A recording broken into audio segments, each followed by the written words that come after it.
Ngayon mayroon tayong isang natatanging kwento na maaring hindi mo pa masyadong nalalaman.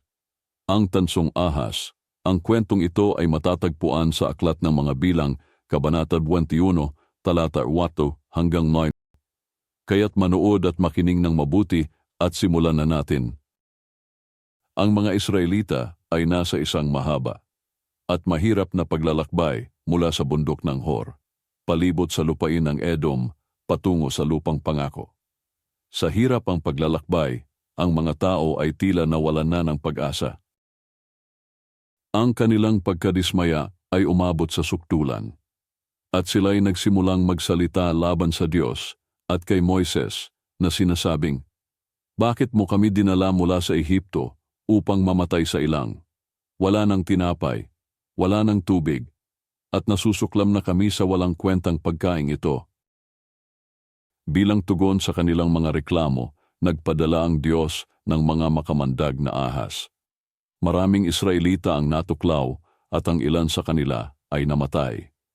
Napagtanto nila ang kanilang kasalanan, kaya't lumapit sila kay Moises at nagsabi, "Nagkasala kami nang magsalita kami laban sa Panginoon at laban sa iyo. Ipanalangin mo na alisin ng Panginoon ang mga ahas mula sa amin."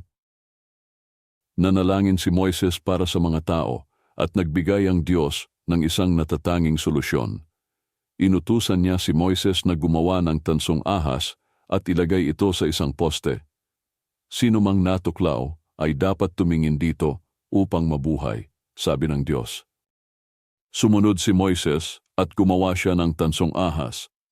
Inilagay ito sa isang mataas na poste. Kapag sino man ay natuklaw ng ahas, tinitingnan nila ang tansong ahas at sila'y gagaling. Ang kwentong ito ay isang makapangyarihang paalala ng pananampalataya at pagsunod.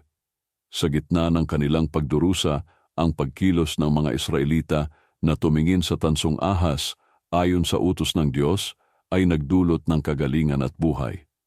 Isa itong patutuo sa awa ng Diyos at ang kahalagahan ng pagtitiwala sa kanyang salita.